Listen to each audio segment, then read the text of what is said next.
Hey Mustangs, in this video we're going to be reviewing the function and structure of DNA. So first the function of DNA. So remember that DNA is a set of instructions for building proteins which then build and maintain a living thing. Now there's all different types of protein out there and each of them have different jobs. Some proteins are found outside of cells, other proteins are found in the cell membrane, and still other proteins are even enzymes. So DNA is basically instructions for building specific proteins that will then build an organism and maintain an organism on a daily basis. So the instructions come from the sperm and egg and have the instructions to build and maintain you on a daily basis. Now DNA is found inside of all cells. So all cellular life on this planet is based on DNA as a genetic code. So for prokaryotes, DNA is found floating around here in the cytoplasm. And it's usually circular. So prokaryotes have circular DNA.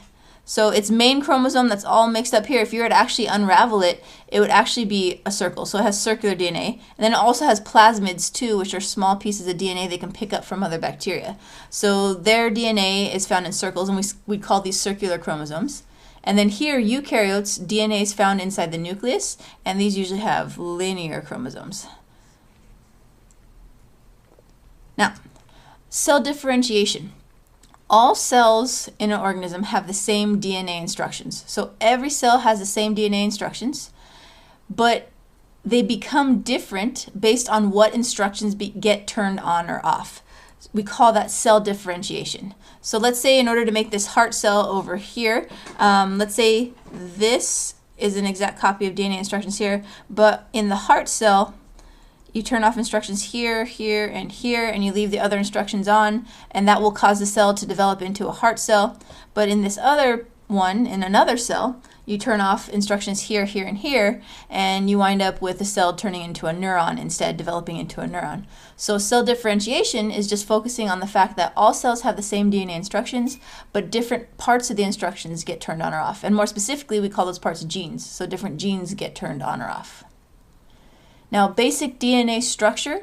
DNA is made up of units called, so this simplified version of it here, where you have a phosphate group, a deoxyribo sugar, and a nitrogenous base. So again, phosphate, deoxyribo sugar, nitrogenous base, is called a nucleotide. Okay, so this is one whole nucleotide that we see here, and these nucleotides are going to be used to build DNA. So when you look at a nucleotide, the part that you always see the same is the phosphate and the deoxyribo sugar, but the base can change here. And there's 4 bases that we find in DNA. There's adenine, guanine, thymine, and cytosine. A little bit more complex version so we can actually see the molecular structure here. So there's the phosphate, sugar, and a base. In this case, the base is thymine. Here's adenine, cytosine, and guanine. Now, how is DNA actually made?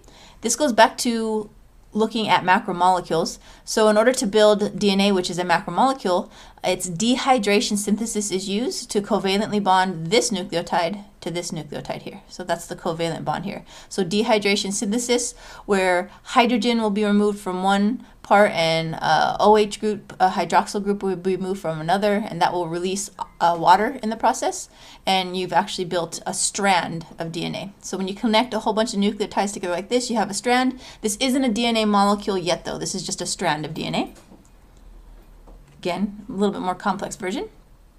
Now 5' versus 3' ends. So here, when you take a look, the end that has the phosphate revealed is the 5' end.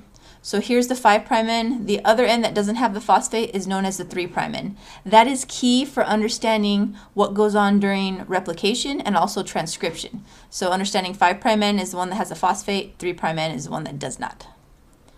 So in order to build DNA, DNA is actually 2 strands. So here's one strand here, here's the other strand here.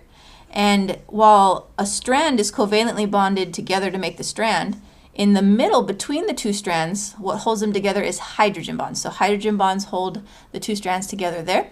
And CHARGAFF'S rules basically tell us that A will always pair with T and G will always pair with C when you're building DNA. And then here's once again a little bit more complex version. So here we have the hydrogen bonds that form between the bases in the middle here. And we want hydrogen bonds, and we'll be talking about this in other videos, the fact that you want to be able to separate the strands easily enough. You don't want these to fall apart, so you have to have the bonding here to keep them together, but you also want to be able to break them apart easily as well.